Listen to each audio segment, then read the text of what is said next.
Hi, this is Chris with Bootie's Barbecue in the Pacific Northwest. And today we're going to show you how to cook tri-tip on the grill. And I'm going to let you in on a little secret, and that's our macaroni and cheese recipe. But first, we've got to light the Weber grill. First, we're going to start off with our Royal Oak lump. Royal Oak burns nice and clean and gives off some great flavor. And as you can see here in our Weber, I've got everything staged off to the left. All of my lumps in a nice little pile. This is where we're going to have our nice heat source. To light the lump, we used to start off with our propane flamethrower. And while it made me feel cool and strong for 3 to 5 minutes of the 3 o'clock in the morning, we've now graduated to Tumbleweeds. It's a nice all-natural burning fire starter. It gets our lump up and running real fast, and again, it's clean and it's all natural. So what we're going to do is we're going to go ahead and start this up.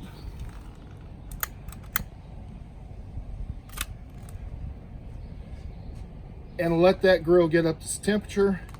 In the meantime, we're going to go in and we're going to prep our tri-tip.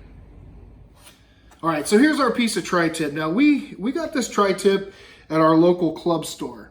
And in the West Coast, you can find these pretty much anywhere. Grocery stores, club stores, butcher shops. But down in Georgia, Florida, Texas, the East Coast, you may need to go actually to your butcher and ask them to cut this off for you. And now this tri-tip has got some great marbling. And they did a great job trimming it for us, so we don't have to take up the time on the camera. But as you can see, the fat runs long here and then changes its direction right up here at the point here. So this will come into play when we go to slice our tri-tip. All right, so let's talk about seasonings. Seasonings on a tri-tip, you treat it a little bit like a steak. You can use salt, pepper, garlic, any all-purpose rub or Montreal seasoning. Today we're going to use Holy Cow from Meat Church, and I love this on steaks. I love it on brisket, and today it's going to be great on our tri-tip. So let's just go ahead and put a nice layer of Holy Cow on this tri-tip. Again, you want to put a nice coating on it. Get the sides, get the back, flip it over, and go ahead and follow that again. Then I want to go and just pat it in, and we're going to let this set and rest a little bit with this rub on it. Let it sweat in before we put it on the grill. Okay, so it's been about an hour since we put the rub on the meat, and as you can see, it's sweat in pretty nice. So at this point, what we're going to do is we're going to take it out to the Weber grill and throw it right over the coals. Okay, the Weber's up to temperature now, and I want to show you what the coals are going to look like before you put that tri-tip on. Now that Royal Oak lump has got that nice red glow, and it's a little bit larger than the softball size, but it's super hot, so it's perfect for the initial sear on the tri-tip. All right, so now our coals are hot, everything's ready, it's sweat in.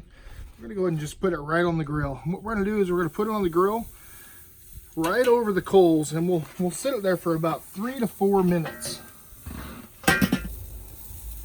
All right, this is about where I want to pull off our tri-tip. About 128. It's going to sit, while it sits and rests, it's going to cook a little bit more, but it's going to be nice and juicy. Okay, our tri-tip finished in right about 20 minutes, and we've been resting it for close to 10. Now we're going to slice the tri-tip. Now remember, when we started rubbing the tri-tip, we talked about the grains and how the grain ran in the piece of meat. It ran long ways here and opposite here. So we're going to go ahead and slice against the grain. We cook this to about 128 degrees. And after resting, it should probably cook a little bit more and finish off just a little bit higher than medium rare to medium. And as you can see, this is producing some really nice juice. Can't wait to try this thing. So right in the middle, you'll see a nice medium, closer to medium, but slightly medium rare. And then I'm going to go ahead and turn it, and then we're going to go ahead and, so we know we want to slice with against the grain here. Look at all that juice right out.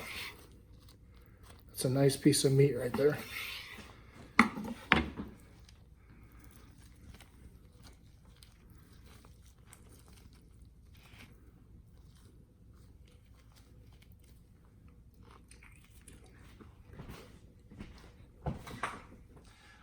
Okay, so let's cover the sides. Now, this particular side goes well with anything barbecue. Chicken, brisket, pork, tri-tip, and steak.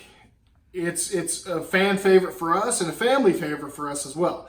Now, I'm a little reluctant to show you what it is, but why not? Let's get it out there. This is our award-winning macaroni and cheese recipe, and this is our recipe. We like to keep it simple, stupid, the KISS method, and we use only brand name products like Philadelphia cream cheese, our local regional brand Tillamook cheddar cheese, and your basic 2% milk.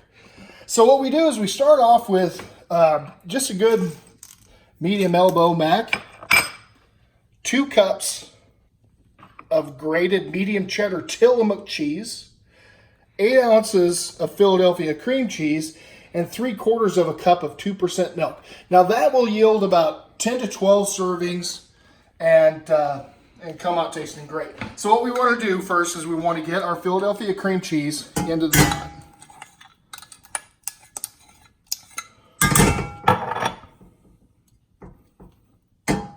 Get it right in there, nice and good. We'll go ahead and just dump in our 2 cups of Tillamook cheddar cheese. And then 3/4 cups of milk. Now what we'll do here is we'll put it on a medium heat and get it going. And what you want to do with this is you want to get this stirred going on constantly. Now with the Philadelphia cream cheese, if you decide to buy the 8-ounce block, go ahead and cube that up so it breaks down a lot easier. And I'm not going to put you through the misery of me sitting here and stirring this for the next 10 minutes or so. So we're going to come back when it thickens up to the right consistency that we want to use to mix in with our macaroni. Okay, so now the cheese is at the consistency that we like it. A little bit thicker, but at the same time runny. So, but before you go and mix this with your macaroni, you want to give it a taste. And make sure it doesn't have too much cream cheese flavor. And if it does, you can easily add a little bit more Tillamook cheddar cheese in it, get it mixed while it's still hot, and just try to balance that out. So let's go ahead and put a nice little layer of cheese on the bottom of the casserole dish here. A healthy layer of noodles.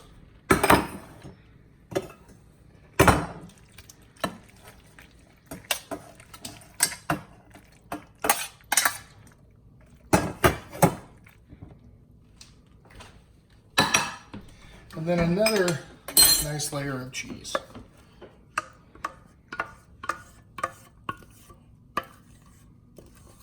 Okay, so here's our finished casserole dish of macaroni and cheese.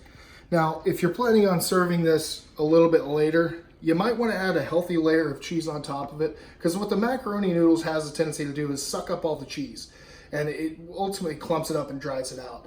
So what I would do is add a healthy layer, cover it with foil, put it on your lowest setting in your oven and hold it, but make sure to check on it about every 20 minutes to make sure that cheese doesn't start separating.